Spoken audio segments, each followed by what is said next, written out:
여야 원내대표가 두 차례 만나 김부겸 총리 후보자 인준안 문제를 논의했지만 입장차를 좁히지 못했습니다. 문재인 대통령은 임혜숙, 노영욱, 박준영 장관 후보자의 인사청문 보고서 재송부를 요청했는데 기한은 14일까지입니다. 여야가 내일 국회에서 손실보상법 심사를 재개하기로 했습니다. 더불어민주당은 손실보상법 입법 총례를 추진 중인데 국민의힘은 시간 끌기용으로 의심하고 있습니다. 여야가 코로나19 백신 부작용에 대한 보상을 강화하는 법안을 추진합니다. 민주당은 이상 증상에 대해 국가가 선제적으로 지원하는 법안을, 국민의힘은 피해 보상 범위를 확대하는 법안을 각각 발의했습니다. 뉴스앤 파워 인터뷰, 오늘은 국민의당 사무총장인 이태규 의원과 함께 여야 갈등이 이어지고 있는 인사청문 관련 입장과 문 대통령 취임 4주년 평가, 그리고 야권 통합에 대한 구상과 계획을 들어봅니다.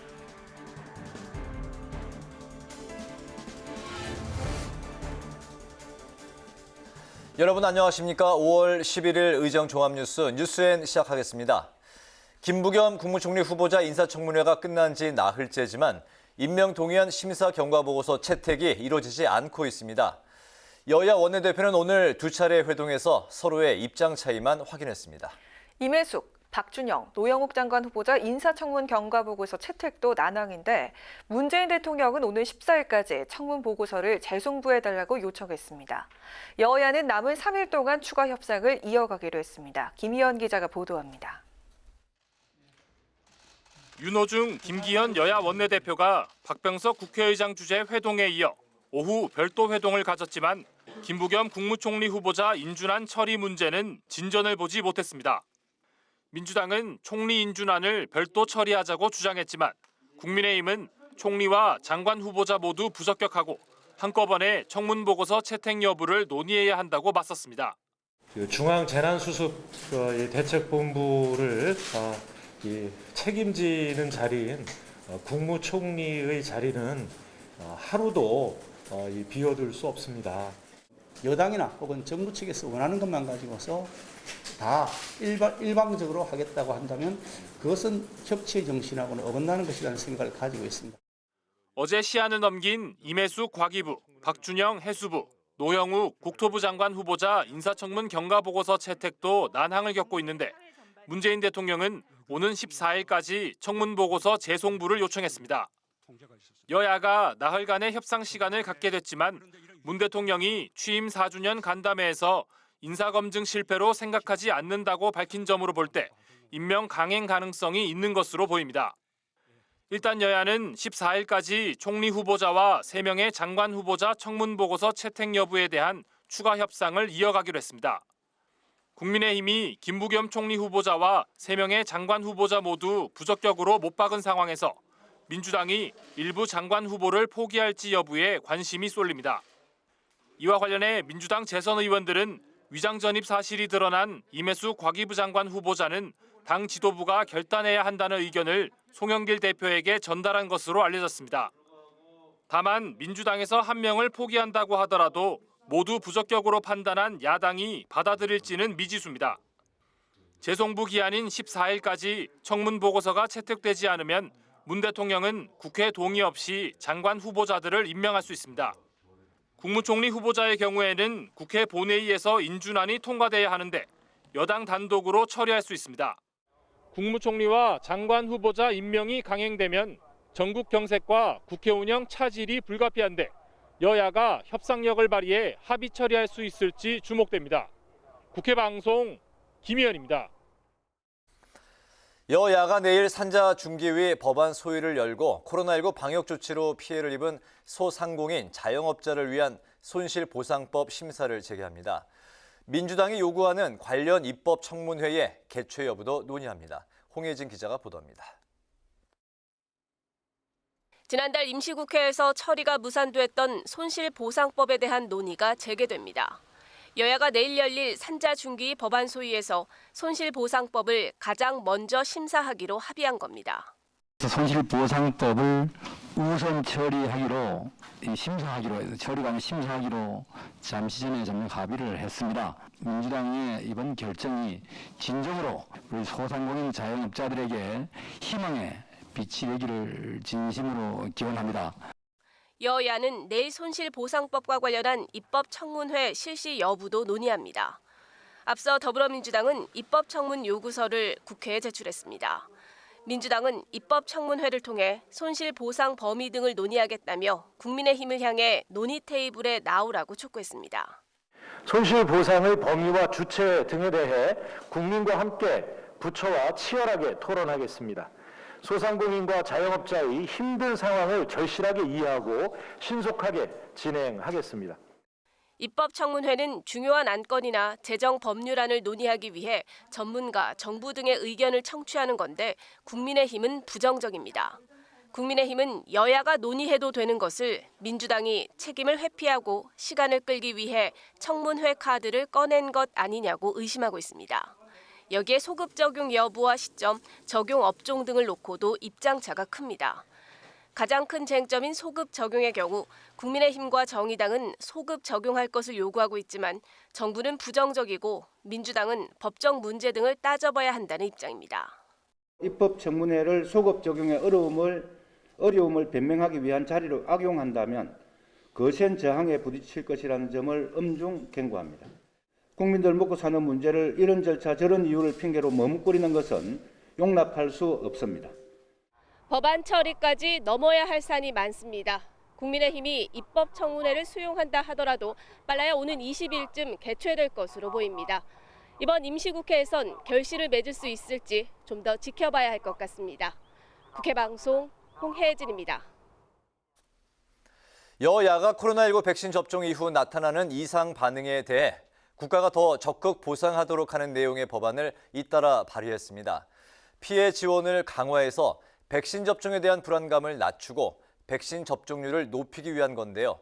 이 소식은 임채원 기자가 전합니다. 최근 아스트라제네카 백신을 접종한 40대 간호조무사 A씨는 사지마비 등의 부작용을 겪어 병원에 입원해 논란이 됐습니다. A씨의 남편은 치료비 부담을 청와대 국민청원에 호소하기도 했는데 피해 보상을 위해 예방접종 피해 조사반이 A씨의 사례를 심의했지만 백신 관련성을 평가할 자료가 충분치 않다고 판단했습니다. 일단 정부가 오는 17일부터 한시적으로 중증 환자에게 의료비를 지원하기로 하면서 A씨는 최대 1,000만 원까지 의료비를 지원받게 됐습니다. 이에 대응해 국회에서는 이상 증상이나 질병이 발생하면 보상 비용을 우선 지급할 수 있도록 하는 감염병 예방법 개정안이 발의됐습니다. 의학적으로 인과관계 증명이 모호한 경우라도 당장의 병원비를 걱정하지 않을 수 있도록 지원부터 해주자는 취지입니다. 코로나19 백신은 감염병 재난 상황에 신속하게 개발되고 긴급 승인받은 의약품이기에 안전성 검증이 충분히 이루어지는 데 한계가 있고 기존에 알려진 이상 반응 외에도 흔하지 않은 부작용 발생의 가능성 배제할 수 없습니다. 피해 보상 기준을 완화하는 감염병 예방법 개정안도 발의됐습니다. 피해 보상 범위를 질병관리청장이 인정하는 경우뿐만 아니라 질병관리청장이 관련 없다고 증명하지 못하는 경우까지 확대하자는 내용입니다. 정부와 전문가들이 있는 집단에서 이게 관련이 있는지 없는지 모르겠지만 없다는 것을 확실히 증명하지 못할 때는 그것까지 확대해서 그 부작용에 대한 보상을 해줘야 국민들이 정부를 믿고. 민주당과 국민의힘은 해당 법안들의 시급성에 공감하고 있어 보건복지위 법안 소위에서 15일의 숙려기간이 지나면 곧바로 심의에 들어갈 전망입니다. 집단 면역 달성을 앞당기려면 백신 접종률을 높여야 하는데 부작용에 대한 피해 지원을 강화해 불안감을 낮추려는 목적입니다. 이 밖에 진료비를 우선 지원하고 추후 인과성을 인정받지 못해도 진료비를 분할해 반환할 수 있는 근거를 마련한 김미애 의원의 안도 발의돼 있습니다. 국회방송 임천입니다. 무소속의 홍준표 의원이 어제 국민의힘 복당을 선언한 뒤 국민의힘 내부가 술렁이고 있습니다. 직설적인 화법의 강경보수 이미지로 홍 의원에 대한 호불호가 워낙 강하다 보니 그의 복당을 둘러싸고 당내 찬반 기류가 팽팽합니다. 장정연 기자입니다. 홍준표 의원은 오늘도 자신의 SNS에 국민의힘 복당을 요청했습니다. 자신을 억울하게 쫓겨나 1년 2개월을 풍찬 노숙한 막장 공천의 희생자라고 했습니다. 이명박, 박근혜 두 전직 대통령을 구속한 윤석열 전 검찰총장에게는 입당을, 안철수 국민의당 대표와는 합당을 추진하는 마당에 국민의힘이 자신의 복당을 막는 건 정치적 도의가 아니라고도 주장했습니다. 홍 의원의 복당 선언에 당내 기류는 찬반으로 엇갈렸습니다. 복당을 찬성하는 쪽은 범야권 통합과 내년 대선을 위해 힘을 합쳐야 한다는 건데 장제원, 조경태, 권성동 의원과 황교안 전 대표 등 대부분 국민의힘 중진들입니다. 당 대표를 지냈고 대권 후보까지 나오신 분이니까 야권 통합 차원에서는 들어와야 된다 이렇게 생각을 하고 있거든요. 지금 이제 당 대표 권한대행이 들어섰으니까 그런 과정을 거쳐서 빨리 결정을 해야 되리라 생각합니다. 쇄신의 걸림돌이자 도로 한국당으로 비춰질 수 있다며 홍 의원의 복당을 반대하는 쪽은 당권에 도전한 김웅 의원과 김병민 비대위원 등 주로 초선들입니다. 몇몇 리더들께서 정말 마음속에 있는 흉금에 있는 말을 그냥 막 하다가 보니까 그것 때문에 사실은 선거를 망치고 이런 경우가 많았었습니다. 우리 당원들이 별로 원하지 않을 겁니다. 국민의힘 지도부는 급한 문제가 아니라며 일단 홍 의원의 복당 문제에는 선을 그은 상태입니다. 홍 의원이 새 지도부가 구성되기 전 복당을 마무리하는 게 유리하다는 판단으로 지금 시점을 선택한 것으로 보이지만 이견이 큰 만큼 당내에서는 앞으로 구성될 차기 지도부에 복당 문제를 넘기자는 이야기도 나오고 있습니다. 국회 방송 장정현입니다. 지난해 폭우와 북한의 환강댐 무단 방류가 맞물리면서 임진강 인근 주민들이 많은 침수 피해를 입었습니다. 매해 물난리를 겪을 때마다 반복되는 문제인데요. 정치권과 학계에서는 임진강과 같은 남북 공유 하천을 공동으로 관리해야 한다는 목소리가 꾸준히 제기되고 있습니다. 강민지 기자가 취재했습니다.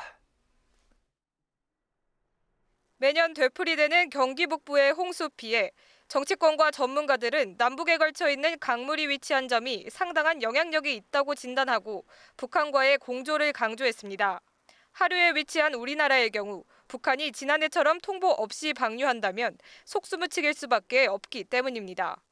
특히 임진강은 북한의 환강댐이 우리나라 군남댐의 저수용량 5배에 달하는 데다 거리도 길지 않아 사전 고지 없이 대비하기가 어렵습니다.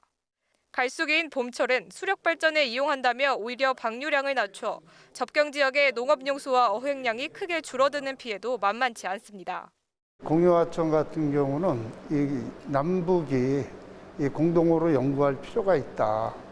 이 공유하천 공동 관리를 했을 때 아무래도 물 관리를 수량 조절을 충분히 할 수 있기 때문에 남북 자체가 훨씬 좋아질 수도 있고.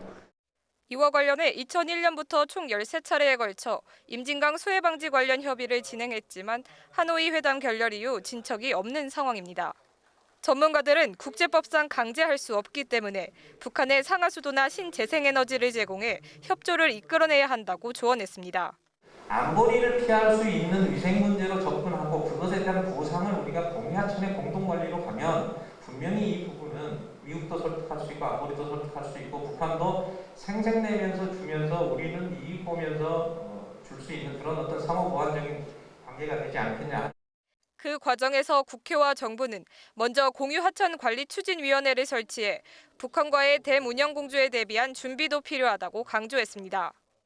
설령 북한이 이 부분들을 지금 현재 받지는 않는다고 할지라도 이 부분들에서 우리가 먼저 공동위원회를 설립을 하고 끊임없이 요청을 하고 이 학자들과 그다음에 정치권이나 또 정부의 차원에서 이 부분들을 제안을 끊임없이 하고.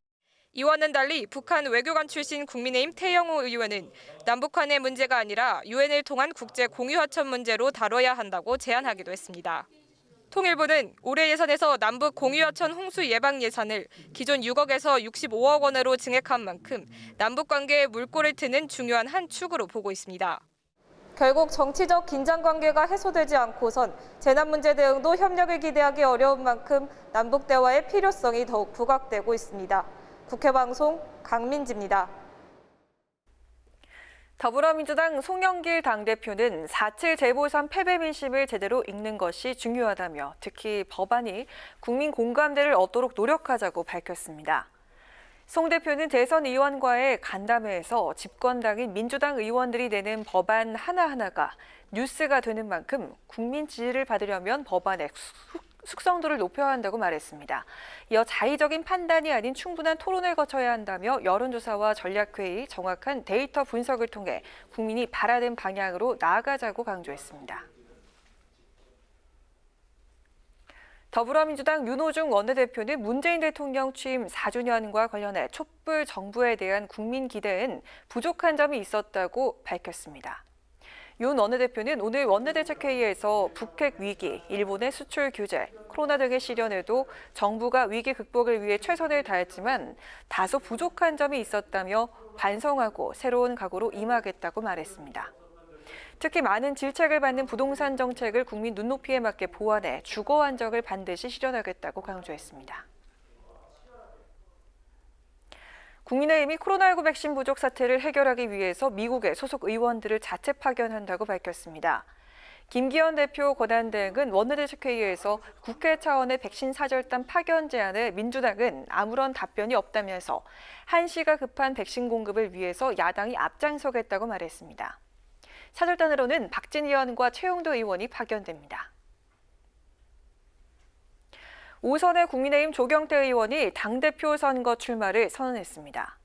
조 의원은 국회에서 기자회견을 열고 자신이 중도층의 지지를 끌어내 당 지지율을 올릴 수 있는 적임자라며 20대 대선 승리를 견인하겠다고 밝혔습니다.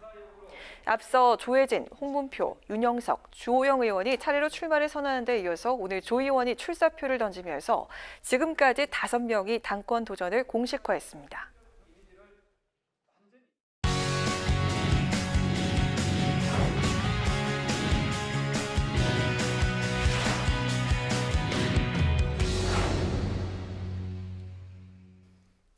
네, 오늘 이슈 분석 박지영 기자와 함께합니다. 박 기자, 어서 오십시오. 어제 그 문재인 대통령이 취임 4주년을 맞아서 이제 특별 연설도 했는데 그 문정부 4년에 대한 여야의 평가가 이제 어제에 이어서 오늘도 계속해서 나오고 있네요. 네, 그렇습니다. 오늘은 지금 여야 지도부의 발언이 있었는데요. 그 여야 지도부가 지켜본 그 문재인 정부 4년의 평가, 네. 어제와 마찬가지로 극과 극으로 나뉘었는데요. 먼저 민주당 윤호중 원내대표, 문재인 정부가 위기 극복을 위해 최선을 다해왔다고 강조하면서도 국민 기대에는 다소 못 미친 점이 있었다고 인정을 했습니다. 문재인 대통령도 그 부족했다고 인정한 부동산 정책, 이에 대한 보완책을 마련하겠다고 밝혔고요. 코로나로 피해를 본 소상공인과 자영업자 지원에도 힘쓰겠다고 말했는데요. 윤호중 원내대표의 발언 잠시 들어보시죠. 촛불 정부에 대한 국민의 기대에는 다소 부족한 점도 있었습니다. 반성하고 또 반성하며 남은 1년을 새로 시작하는 1년이라는 각오로 임하겠습니다. 남은 1년 코로나 국난을 극복하고 아프고 아픈 소상공인, 자영업자를 비롯한 경제 취약계층을 위해 힘쓰겠습니다. 반면 국민의힘은 지난 4년간 국정 실패에 대한 반성과 성찰은 없고 도리어 문재인 대통령의 오만과 독선을 확인했다고 비판했습니다. 김기현 대표 권한대행, 특히 대통령이 어제 임혜숙, 박준영, 노영욱 이 3명의 장관 후보자를 두고 한 발언을 지적을 했는데요. 네. 야당이 반대한다고 해서 인사 검증 실패라고 생각하지 않는다라고 말한 건 야당과 국민의 목소리를 외면한 것이라고 주장했습니다. 직접 들어보시죠. 청와대 눈치나 보면서 국회의원으로서의 기본 책임조차 내팽개칠 태세입니다. 청문회에서 많이 시달리던 분들이 일을 더 잘한다라는 대통령의 오만이 결국 나를 이렇게 파탄지경으로 내몰고 있는 것이라고 보지 않을 수 없습니다. 네, 이제 방금 본 바와 같이 임혜숙, 박준영, 노형욱 세 장관 후보자에 대한 인사청문회 이제 그 채택 시한이 이제 어제까지였는데 채택은 이제 불발이 됐고 문재인 대통령이 오늘 국회에 재송부 요청안을 보냈다고요. 네, 그렇습니다. 이제 인사청문회 법상 대통령은 열흘 이내 시간을 정해서 국회 청문 보고서 송부를 재요청할 수 있는데요. 네. 문 대통령이 정한 그 송부 기한은 14일, 이번 주 금요일까지입니다. 야당이 반대를 하고 있기 때문에 곧바로 임명은 하지 않고 이제 국회에 시간을 주겠다는 뜻으로 풀이가 되는데요. 그래도 청문 보고서 채택이 되지 않는다면 문 대통령은 다음 주 곧바로 장관 임명 절차에 들어갈 것으로 보입니다. 네. 일단 그 여야가 이번 주까지 협상 시간을 이제 벌기는 했는데 여야 지도부가 이 기한 내에 합의안을 도출할 수가 있을까요? 사실 쉽지는 않아 보입니다. 여야가 내건 협상 조건부터 차이가 있는데요. 민주당은 내각을 책임지는 국무총리 자리에 공백이 길어져서는 안 된다면서 조속히 본회의를 열어서 김부겸 총리 후보자의 인준안부터 이제 처리를 하자는 입장이고요. 네. 반면 국민의힘은 김부겸 총리 후보자 인준안뿐 아니라 이 3명의 장관 후보자도 함께 협상 테이블에 올려야 한다고 주장을 하고 있습니다. 앞서 그 리포트에서도 보셨듯이 여야가 오늘 마주 앉아서 논의를 했지만 성과는 없었습니다. 네, 야당보다는 이제 국정 운영의 이제 동반자인 여당의 이제 고민이 이제 클 것 같습니다. 제도적으로는 여당 단독으로도 김부겸 총리의 인준안 이게 통과를 시킬 수가 있는 거죠. 그렇습니다. 이제 민주당이 이제 전체 의석수 중 과반 이상, 그 174석을 차지하고 있으니까요. 의석수로 이렇게 밀어붙인다면 단독으로도 처리할 수는 있습니다. 하지만 그 4.7 재보선 참패 원인 중 하나가 네. 그 여당 독주였기 때문에 이번에 단독으로 처리하는 무리수를 두기가 어려운 상황으로 보입니다. 민주당도 현재까지는 야당과 계속 협상을 벌여나겠다는 입장을 밝히고 있습니다. 이 여야가 팽팽히 맞서는 상황에서 민주당 일각에서는 야당과 협상 문제를 두고 여러 의견도 나오고 있는데요.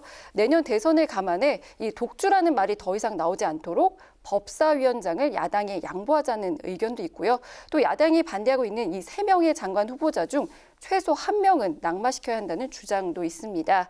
하지만 그 문 대통령이 오늘 송부를 재요청한 걸 보면 이 3명의 장관 후보 모두 낙마시킬 생각은 없다, 이런 의지를 보인 거거든요. 이제 이런 모든 상황을 종합해서 보면 윤호중 원내대표가 내밀 수 있는 이런 협상의 카드는 상당히 협소해질 수밖에 없어 보입니다. 윤호중 원내대표 이제 선출 이후에 첫 야당과의 이제 협치 시험대에 오른 건데요. 어떤 좀 묘수를 내놓을지 지켜봐야 할 것 같습니다. 네. 오늘 이슈 분석은 엇갈린 여야의 문정부 4년 동안의 평가 그리고 난항을 겪고 있는 총리 장관 인준안 협상에 대해서 살펴봤습니다. 박정 기자 수고했습니다.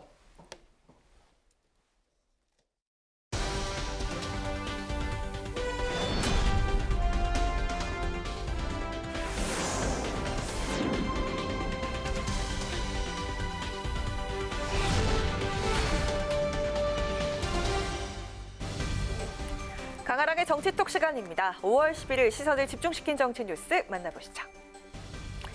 오늘의 첫 번째 정치톡은 출발보다 골인이 중요합니다. 대권 경쟁이 시작되고 있는 더불어민주당에서 친문을 제외하고 최대 계파로 평가받은 계파가 있죠. 바로 정세균 전 총리의 영문 이니셜을 딴 SK 계열인데요.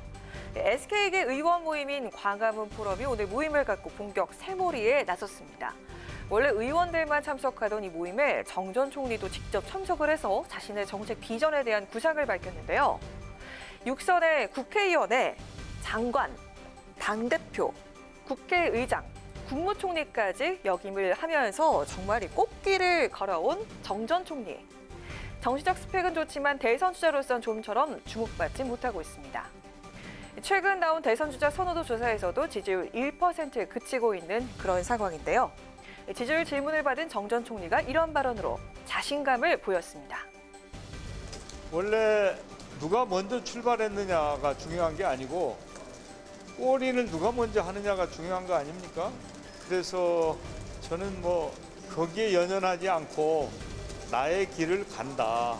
진정성 있게 최선을 다하면 알아주시겠지 하는 그런 확신을 가지고 있습니다. 지금 누가 앞서가느냐보다는 나중에 누가 골을 넣느냐가 중요하다. 한마디로 자신이 골 넣을 사람이다. 이런 이야기인데요. 정 전 총리는 이어서 경쟁 주자인 이재명 지사 측에서 최근 부동산 실정 책임론을 제기하고 있는 것과 관련해 당연히 책임이 있다면서도 지자체에서도 할 수 있는 일이 많았을 것이라면서 반박에 나섰습니다. 또 당 내에서 제기되고 있는 대선 경선 연기론과 관련해선 당 지도부가 결정해서 안을 만드는 게 좋다면서 후보들이 합의한 뒤 지도부가 논의하는 방식은 앞뒤가 바뀐 것이라고 반대했는데요. 출발보다는 골인이 중요하다며 당 안팎에서 목소리를 높이기 시작한 정세균 전 총리. SK계가 민주당 대권 레이스에서 얼마나 저력을 발휘할 수 있을지 지켜봐야겠습니다. 이어서 오늘의 두 번째 정치톡은 에베레스트 대 동네 뒷산입니다. 다음 달 전당대회를 앞두고 당권 경쟁이 뜨거운 국민의힘은 공식 출마 선언을 한 주호영 의원의 발언으로 때아닌 산악 등반 경쟁이 붙었습니다. 진짜 산을 오른다는 게 아니라 당대표 선거에 나선 주자들의 정치적 경험을 빗대서 공방이 오가고 있는 건데요. 오늘 한 라디오 방송에 출연한 주 의원, 당내 초선급 인사들이 최근 당권 경쟁에서 약진하고 있는 것과 관련해서 이렇게 견제구를 날렸습니다. 우리가 에베레스트를 원정하려면 동네 뒷산만 다녀서는 안 되고 설악산이나 지리산 등 중간 산들도 다녀보고 원정대장을 맡아야 하지, 대선이라는 이 큰 전쟁을 직접 경험해보지 않은 채 그냥 포부만 가지고 하겠다는 것은 저는 국민들이 잘 판단하실 거라고 생각을 합니다. 당 지도부가 돼서 대선이라는 큰 산을 오르려면 경험이 중요하다고 강조한 주 의원. 에베레스트를 원정하려면 동네 뒷산만 다녀서는 안 되고 설악산이나 지리산 등 중간 산들도 다녀봐야 한다면서 초선급 인사들의 선거 경험 부족을 부각했습니다. 그러면서 전당대회를 개인의 어떤 정치적인 성장을 위한 무대로 삼아선 안 된다고 덧붙였는데요. 이에 의원 경력 없이 30대 나이로 당대표 출마를 준비 중인 이준석 전 최고위원이 즉각 반격에 나섰습니다. 이 전 최고위원은 페이스북을 통해서 주호영 선배께서는 803만 5번 오르시면서 왜 더 험한 곳을, 더 어려운 곳을 지향하지 못하셨습니까? 라면서 803만 다니던 분들은 수락산과 북한산, 관악산 아래서 치열하게 산에 도전하는 후배들 마음을 이해 못합니다. 라고 저격했습니다. 주 의원이 보수 텃밭인 대구에서만 5선을 한 것을 꼬집은 건데요. 이 전 최고위원은 에베레스트가 높다 하되 하늘 아래 산이라며 그 산에 오르기 위해서 정치하는 내내 안주하지 않고 끝없이 도전하겠다고 밝혔습니다. 국민의힘 전당대회가 다가오면서 주자들 간의 신경전도 뜨거워지고 있는 모습인데요. 경험과 연륜을 내세운 중진들과 패기와 열정의 신진들. 과연 에베레스트를 오르게 될 쪽은 누굴까요? 지금까지 강아랑의 정치톡이었습니다.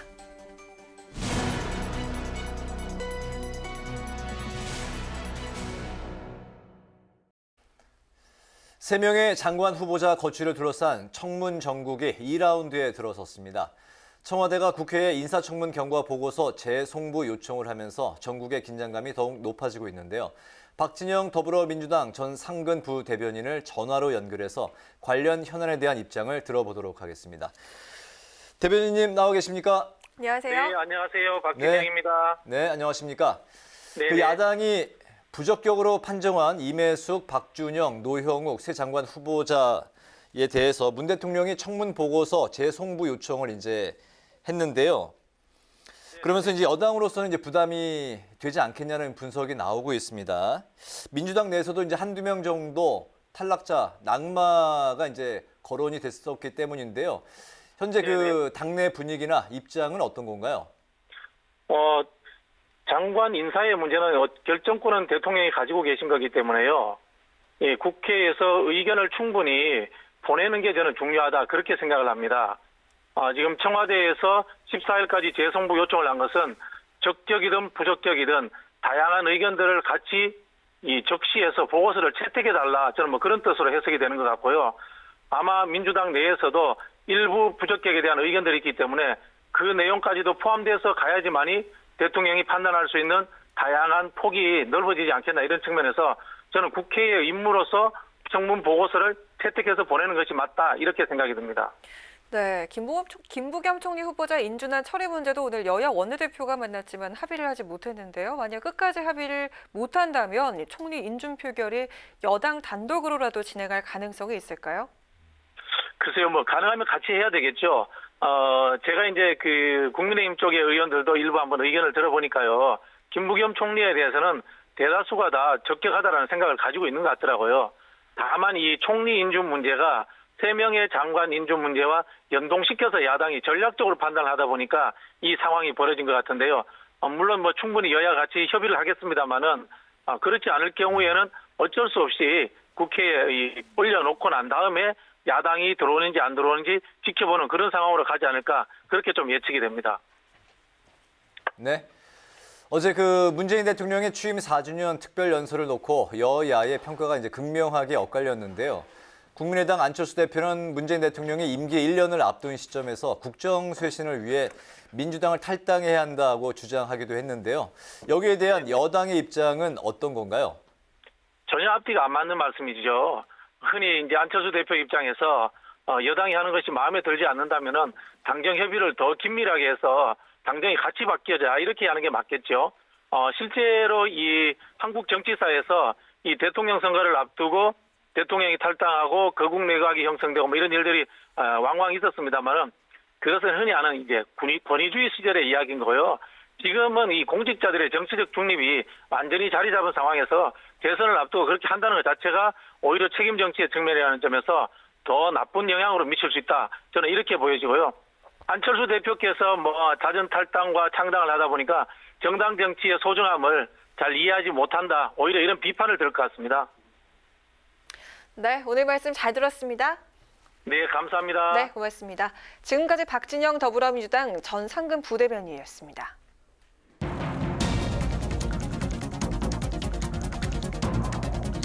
무한주기식 청문회가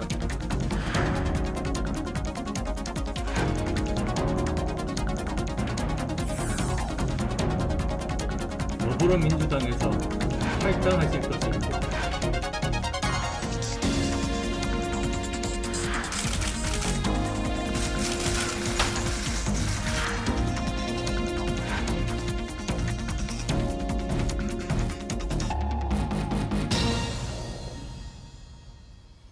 네, 이번 시간은 뉴스엔 파워 인터뷰 코너입니다. 문재인 대통령이 부적격 논란이 불거진 장관 후보자 3명에 대한 청문 보고서 재송부를 국회에 요청하면서 여야의 대치가 정점에 달하고 있습니다.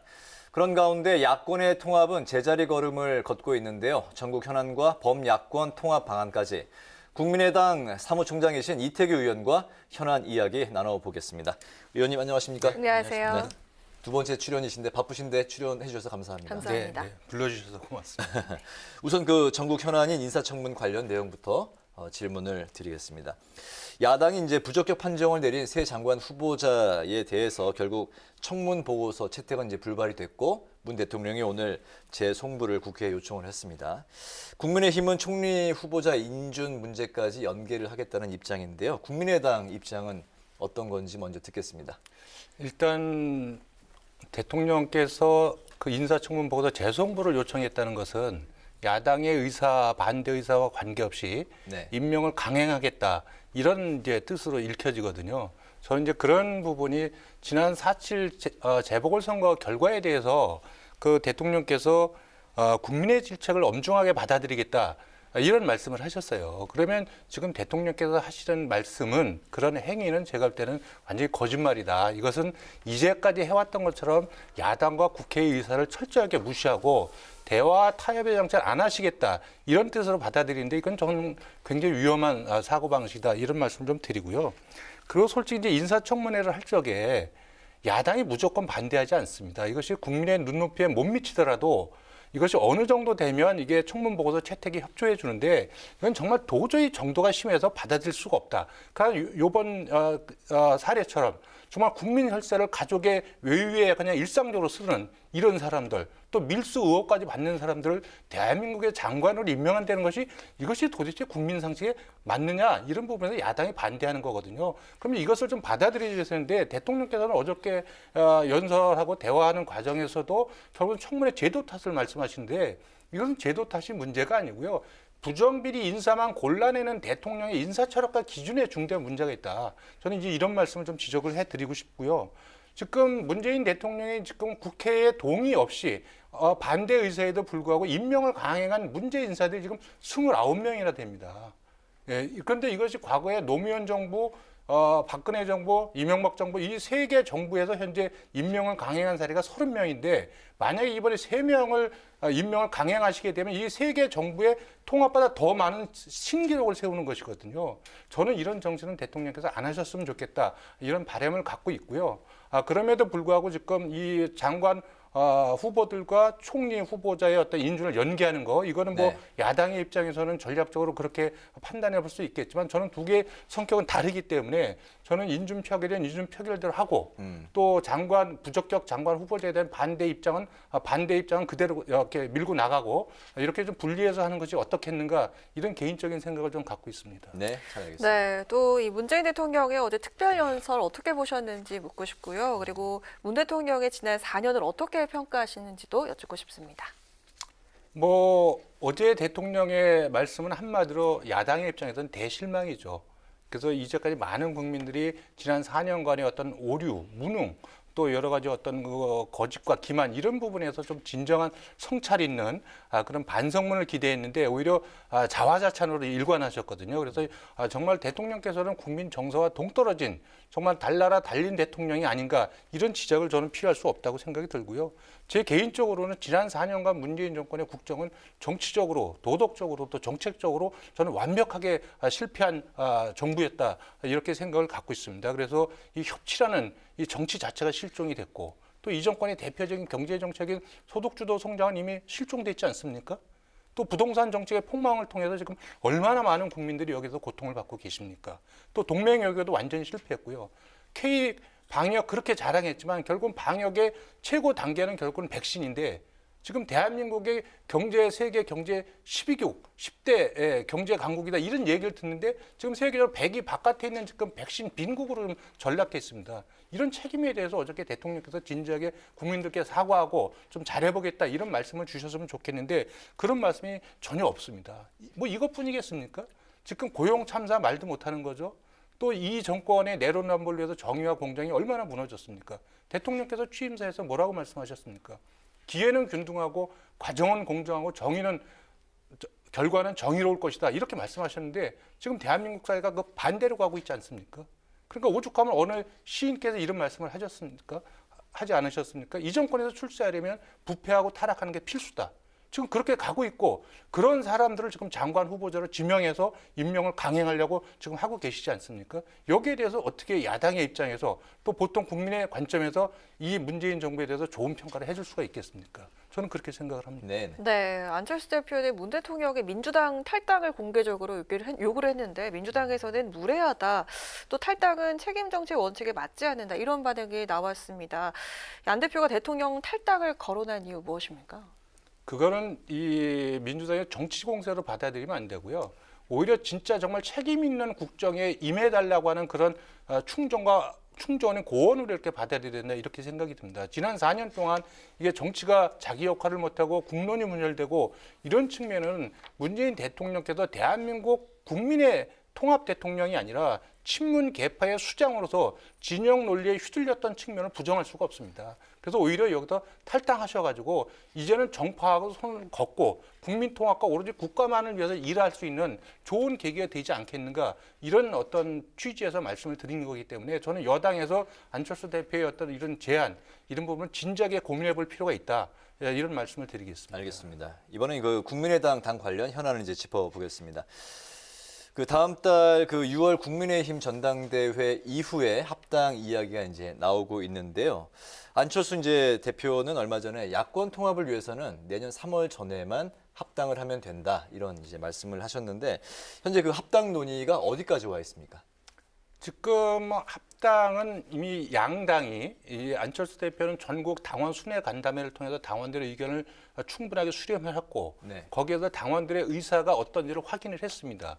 그리고 국민의힘도 의원총회를 통해서 합당에 찬성한다는 의견을 한 바가 있습니다. 그렇기 때문에 양당의 합당에 대한 의견은 이미 정리가 돼 있다고 보는데 과연 시기적으로 언제 할 것이냐 뭐 이런 문제가 있지 않겠습니까?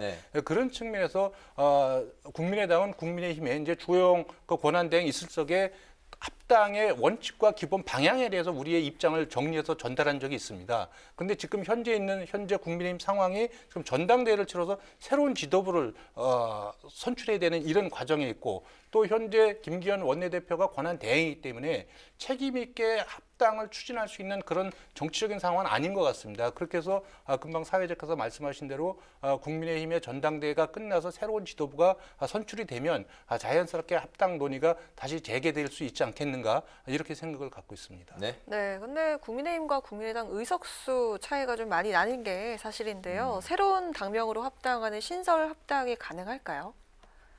뭐 당대당 통합의 원칙인데 당대당이라는 게 이제 신설합당과 흡수합당 두 가지가 있습니다. 그래서 네. 신설합당이라는 건 이제 당명 개정까지 포함하는 것을 신설합당이라고 하는데 국민의당 입장에서는 당연히 신설합당을 원합니다. 다만 이제 협상이라는 건 상대성이 있는 거기 때문에 그건 이제 논의 과정에서 결정해야 될 문제다 이런 네. 생각이 들고 더 중요한 것은 지금 두 당의 합당이 야권 대통합의 완성이 아니라 중간 단계거든요. 그래서 최종적인 윤석열 전 총장까지 포함하는 야권 대통합을 바라보는 어떤 긴 안목과 전략적 관점이 좀 필요하다. 이런 말씀 좀 드리고요. 또 이것이 당명을 바꾸고 단순히 의석수를 합치는 이런 기계적인 통합보다는 오히려 당원과 정강 정책이 있어서 그것을 정말 혁신적으로 바꿔서 당의 확장성을 가져서 이 통합된 당이 정말 정권교체 대안정당으로 자리 잡게 만드는 것. 이것이 양당 합당의 어떤 기준과 과제가 되어야 되지 않겠는가 이렇게 생각을 갖고 있습니다. 네, 방금 그 말씀하신 대로 윤석열 전 총장의 거취 문제가 합당의 이제 그 주요 변수가 이제 될 것으로 전망이 됩니다. 그러니까 얼마 전에 김종인 전 위원장과 윤석열 전 총장이 만날 거라는 이제 보도가 있었는데 이제 잠시 좀 미뤄졌다는 그런 또 이제 보도가 있었는데 김종일, 윤석열 두 사람의 제3지대 창당 가능성에 대해서는 어떻게 전망을 하시는가요? 글쎄 그거는 뭐 지금 윤석열 총장이 일체 이제 본인이 공부하는 분들 외에는 지인들과도 이렇게 접촉을 조금 삼가하고 있는 것으로 알고 있기 때문에 지금 김종인 위원장님 같은 경우는 이제 당신께서 원하시는 어떤 그 대권 구도 뭐 이런 정부의 모델이 있는 것 같습니다. 그런데 이제 본인이 독자적으로 그걸 할 힘은 없는 거고 거기에 이제 윤석열 총장이 응해줘야 이것이 이제 가능한 거 아니겠습니까? 그런 측면에서 정말 어떻게 될지는 저도 뭐 예측하기는 좀 어렵습니다. 중요한 부분은 그러나 그거는 김종인 위원장이 결정하는 것이 아니라 윤석열 전 총장이 결정하는 문제다. 그래서 이 부분의 상수는 윤석열 총장이다. 이런 말씀을 좀 드리고요. 네. 그리고 이제 실제 제3지대 창당이든 뭐든 모든 부분은 다 야권 대통합의 범주에 들어가 있다. 지금 윤석열 총장이 1위를 달리고 지지율이 상당히 높지만 그 부분 지지율이 높은 부분은 야권의 단일 후보를 전제로 하는 지금 지지율인 거거든요. 그래서 야권이 분열된다면, 그래서 일려 다야 구도가 된다면 실질적으로 정권 교체가 굉장히 어려울 수 있다. 그것이 설사 윤석열 총장의 후보가 된다고 하더라도 야권이 분열이 돼서 다른 후보가 나온다면 쉽지 않겠다. 그렇기 때문에 안철수 대표께서도 지금 국민의힘과 국민의당과 윤석열 전 총장이라는 이 트로이카 체제가 하나로 딱 뭉쳐야 된다. 이런 말씀을 하고 계시는 거거든요. 그렇군요.